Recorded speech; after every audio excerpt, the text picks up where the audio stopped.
नमस्कार, आप देख रहे हैं न्यूज नेशन। आपके साथ में लक्ष्मी उपाध्याय। आज बात करेंगे उस शख्स की जिसकी वजह से दुनिया की दो महाशक्तियां आमने सामने हो गए हैं। जो पिछले 3 साल में नहीं हुआ, जो रूस और यूक्रेन की जंग में नहीं हुआ, वो अब हुआ। रूस और अमेरिका ऐसे सुपर पावर मुल्क आमने सामने आ गए। सीरिया के महायुद्ध में ये दोनों देश उतर गए हैं।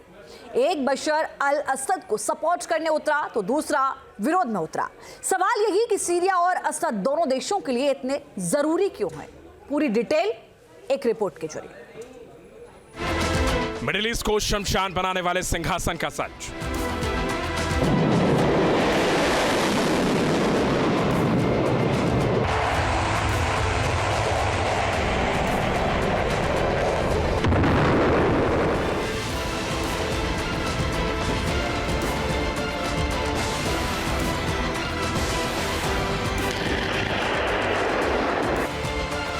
सीरिया में अमेरिकी लड़ाकू विमान बम बरसा रहे हैं।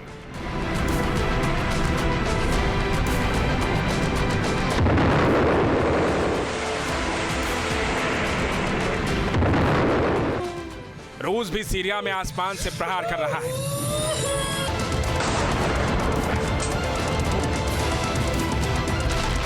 सीरिया की धरती पर कई टन बारूद बरसाया जा चुका है और आगे भी कई टन बारूदी बारिश की आशंका है।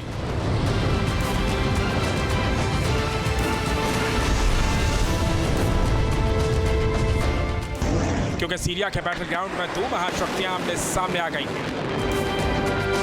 एक तरफ अमेरिका है तो दूसरी तरफ रूस है।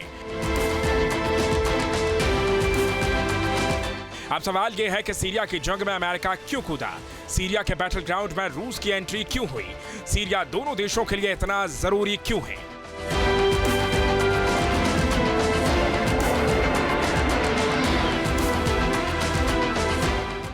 ये वो सवाल हैं जिसका जवाब पूरी दुनिया जानना चाहती है। सवाल यही है कि आखिर सीरिया के गृह युद्ध में अमेरिका का क्या इंटरेस्ट है, जिसकी वजह से अमेरिकी एयरफोर्स से सीरिया में असद सरकार के विरोध में मैदान जंग में है।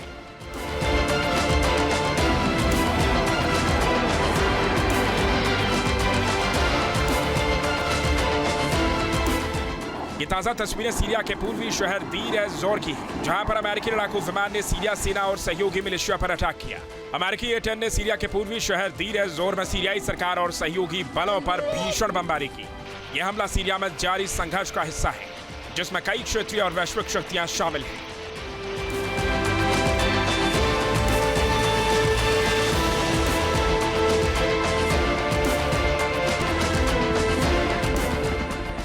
यह उत्तर पूर्वी सीरिया का हसाका है, जहां पर आसमान में अमेरिकी सेना का CH-47F चिनूक हेलीकॉप्टर गड़गड़ा रहा है।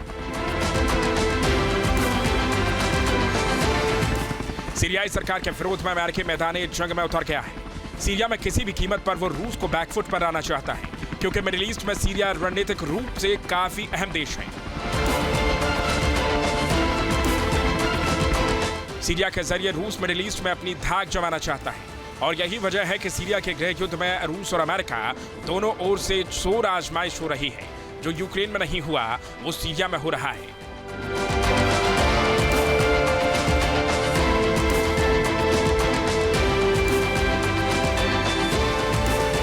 रूस और यूक्रेन जंग को करीब 3 साल होने वाले हैं। जंग में यूक्रेन को अमेरिका सहित नेटो के देशों का समर्थन मिल रहा है। गोला बारूद और हथियार भी मिल रहा है, मॉरल सपोर्ट भी मिल रहा है। लेकिन यूक्रेन के लिए अमेरिका बैटल ग्राउंड में नहीं उतरा। सीरिया में इसके उलट हो रहा है। सीरिया में तो रूस और अमेरिका आमने सामने आ गए हैं और जंग की धुरी बने हैं बशर अल असद। रूस असद के सपोर्ट में है तो अमेरिका असद के विरोध में। अब सोचिए कि असद कितने ताकतवर इंसान हैं जिसके लिए महाजंग की जो आहट है वो सुनाई देने लगी है।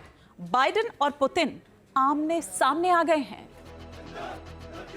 सीरिया में सिंहासन की जंग विनाश की वजह बन रही है। एक सिंहासन जिसकी वजह से सीरिया बार बार विनाश की विभीषिका झेल रहा है। इसी सिंहासन और इसके बादशाह की वजह से सीरिया एक बार फिर से गृह युद्ध में झुलस रहा है। टैंक आग के गोले उगल रहे हैं। आसमान से विनाशकारी मिसाइलों का प्रहार हो रहा है। अमेरिका और रूस दोनों देशों की सेनाएं सीरिया की धरती पर इतना प्रहार कर रही हैं जिससे सीरिया दहल रहा है। लोग खौफजदा हैं। दोनों ही कंट्रीज दुनिया में एक तरीके से यूएस अपना यूनिपोलर जो लीडरशिप है उसे एस्टेब्लिश कर रहा था और कर रहा है, और रशिया वापस आना चाहता है कि यस चैलेंजिंग जिसको बोलते हैं हम यूएस को कर रहा है कि हम भी एक बहुत बड़ी पावर है और सुपर पावर है, अपने आप में आप अकेले नहीं है। एक असद को बचाने में जुटा है तो असद को तख्तो ताज से उखाड़ फेंकना चाहता है। सीरिया के इस जंग के सबसे बड़े दो किरदार हैं जो लंबे वक्त तक सीरिया के सिंहासन पर बैठे रहे हैं। पहले उन किरदारों से मिल लीजिए। बशर अल असद साल 2000 से सीरिया के राष्ट्रपति हैं। बशर अल असद ने अपने पिता हाफिज अल असद की मौत के बाद सीरिया की गद्दी संभाली। हाफिज अल असद 1971 से 2000 तक सीरिया के राष्ट्रपति थे। सीरिया में करीब 54 साल से बाप बेटे सत्ता में हैं। असद परिवार ही सीरिया में 54 साल से सत्ता का सुख भोग रहे हैं। जानकार बता रहे हैं कि सीरिया का सिंहासन ही गृह युद्ध की असली वजह है। सीरिया का सिंहासन ही सीरिया के लोगों के लिए मानव अभिशाप बन गया है, जिसकी वजह से सीरिया में बारूदी बारिश हो रही है। सीरिया में बाप बेटे की इस जोड़ी के बारे में आगे बताएंगे, जिनकी वजह से सीरिया झुलस रहा है।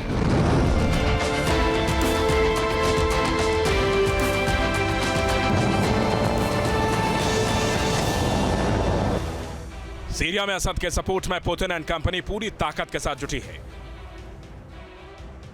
रूस की एयरफोर्स ने HTS विद्रोहियों पर हवाई हमला किया। अलेप्पो दमिश्क हाईवे पर आसमान से भीषण बमबारी की। रूसी सेना यहां पर सीरिया सरकार के समर्थन में जंगी मैदान में है और विद्रोही गुटों का समूल नाश करना चाहती है। HTS को तुर्की का समर्थन हासिल है।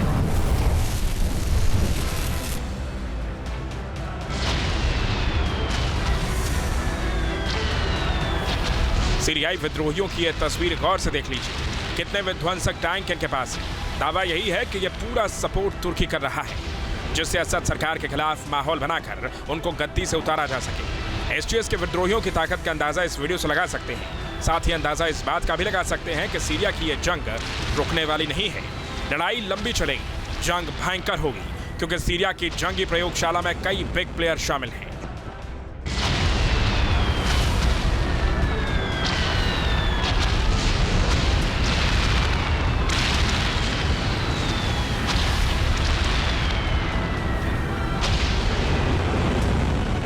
सीरिया में जो जंग छिड़ी है उसमें सभी के अपने अपने हित हैं। लिहाजा सीरिया की धरती महाजंग की फिर से प्रयोगशाला बन रही है।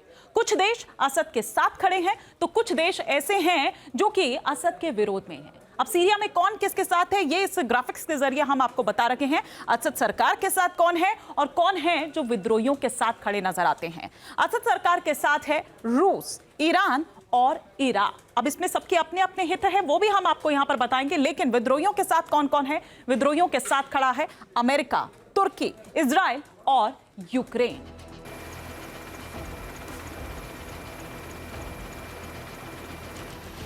सीरिया के तट से आ रही ये ताजा तस्वीरें हैं, जहां रूस ने सैन्य अभ्यास किया। रूस की सेना ने भूमध्य सागर में सैन्य ड्रिल को अंजाम दिया।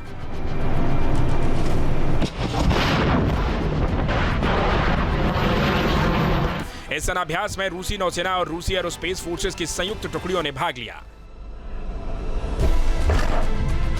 ड्रिल में समुद्र और हवा से हवा में मार करने वाली मिसाइलें दागी गईं, जिससे जंगी मैदान में असद के समर्थन को तेजी मिली।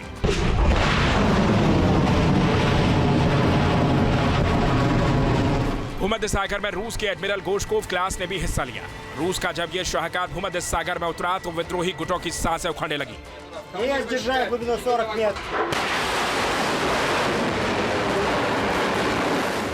रूस की इस ड्रिल में 1000 सैनिक, 10 जहाज, 24 विमान शामिल हुए। साथ ही MiG-31I लड़ाकू जेट ने भी हिस्सा लिया।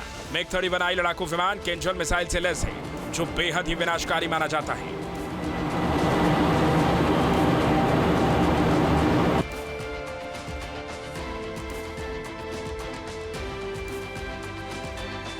सीरिया मिडिल ईस्ट का वो देश है जो रणनीतिक लिहाज से बेहद जरूरी है। लिहाजा यहां पर रूस और अमेरिका दोनों अपनी मौजूदगी चाहते हैं, क्योंकि मिडिल ईस्ट को अगर पूरा कंट्रोल करना है तो सीरिया पर पकड़ मजबूत होनी चाहिए और ग्राफिक्स के जरिए हम आपको बता रहे हैं कि क्यों आखिर जो सीरिया है वो जरूरी है। दरअसल मिडिल ईस्ट में रणनीतिक लिहाज से बेहद ही अहम देश है कौन? सीरिया। इसके अलावा कई देशों के साथ सीरिया की जो सीमा है, जो बॉर्डर्स हैं, वो भी लगते हैं, तो उस लिहाज से भी इसकी महत्वता बढ़ जाती है। इसके अलावा भूमध्य सागर पर दबदबे के लिए भी जरूरी है इस पर कंट्रोल होना। इसके अलावा ईरान के सीरिया में 450 से ज्यादा जो सैन्य पोस्ट हैं वो भी है, तो उस लिहाज से भी ये बहुत इंपॉर्टेंट हो जाता है क्योंकि आपका होल्ड मजबूत इससे होगा।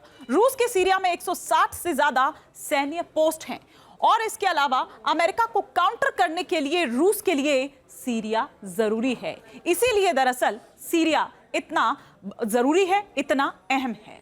सीरिया का इंपॉर्टेंस यूएस के लिए इसलिए है कि किसी भी तरह से अगर उसकी लोकेशन देखी जाए, ऊपर अगर देख लें तो तुर्की है, नीचे उसके दाएं साइड देख लें तो लेबनान है, इराक भी उसके साथ बॉर्डर लगाता है और एक तरीके से पूरा का पूरा इजराइल वॉर आर्म सप्लाई जो है वो सीरिया और लेबनान के थ्रू होता है, सीरिया भी लेबनान में भेजता है।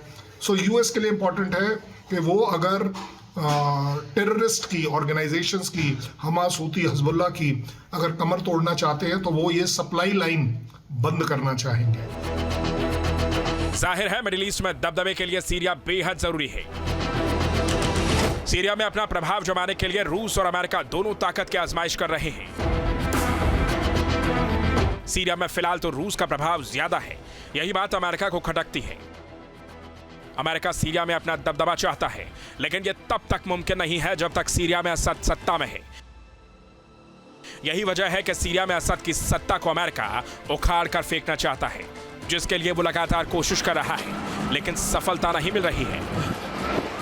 अपने पिता हाफिज अल असद की मौत के बाद बशर अल असद ने 11 जुलाई 2000 को सीरिया की सत्ता संभाली और राष्ट्रपति बने। सीरिया और इजराइल के बीच संघर्ष पर अपने पिता के सख्त रुख को असद ने बरकरार रखा। पश्चिम विरोधी बयानबाजी करते हुए इराक पर अमेरिकी आक्रमण का विरोध किया। 2005 तक बशर अल असद ने अपने पिता के सहयोगियों को भी किनारे लगा दिया और अपने खास लोगों को सरकार में फिट किया। 2011 में सीरिया में छिड़े गृह युद्ध को कंट्रोल किया, विद्रोहियों को सीरिया के एक हिस्से तक समेट दिया। 2013 में जब असद पर विद्रोहियों पर रासायनिक हथियारों के इस्तेमाल का आरोप लगा, अंतर्राष्ट्रीय समुदाय ने निंदा की तो रूसी राष्ट्रपति पुतिन का समर्थन मिला।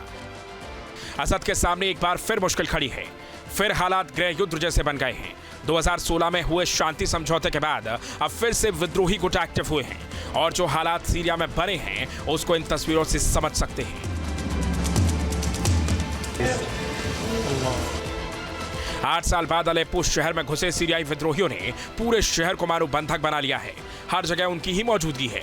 अलेप्पो शहर से आ रही ये तस्वीरें डरा रही हैं।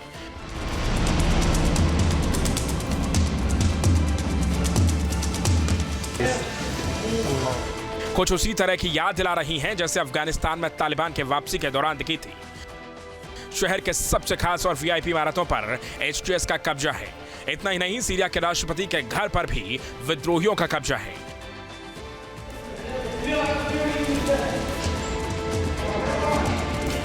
अल्लाहु अकबर।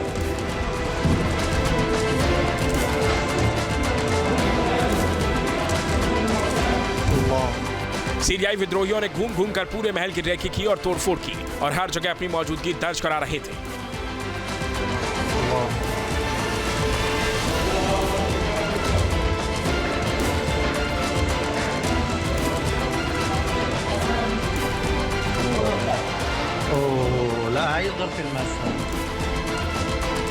सीरियाई विद्रोहियों का कुवेरेइस सैन्य अड्डे पर भी कब्जा हो गया है। वहां के टैंक से लेकर फाइटर जेट और लड़ाकू हेलीकॉप्टर तक सीरियाई विद्रोहियों के कब्जे में है। सोशल मीडिया पर यह वीडियो तेजी से वायरल है।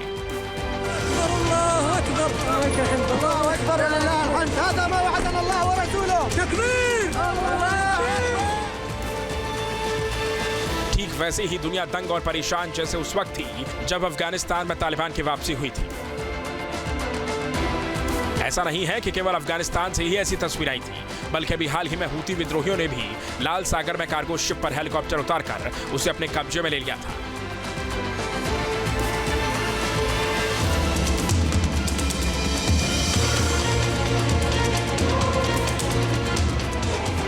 सीरिया से आ रही तस्वीरें उसी की याद दिला रही हैं और खौफ के आलम में सीरियाई लोग हैं। सीरियाई विद्रोहियों ने क्वीरस एयरबेस में L-39A ट्रेनिंग के एयरक्राफ्ट को अपने कब्जे में ले लिया है। जिस तरह से सीरिया में हालात रोज बदल रहे हैं, उससे आशंका जाहिर की जा रही है कि महायुद्ध का नया मोर्चा सीरिया ही हो सकता है, क्योंकि रूस की सेना तो सीरियाई सरकार की ओर से जंग में कूद गई है, क्योंकि रूस का सीरिया के साथ सीधा हित जुड़ा है और अब अमेरिका भी रूस को काउंटर कर रहा है। सीरिया सेना पर हमला कर रहा है। सीरिया में जंग के इस अखाड़े से महायुद्ध की आहट भी सुनाई दे रही है। Team news nation. News nation अब व्हाट्सएप पर खबरों के ताजा अपडेट के लिए न्यूज नेशन के इस QR कोड को स्कैन करें।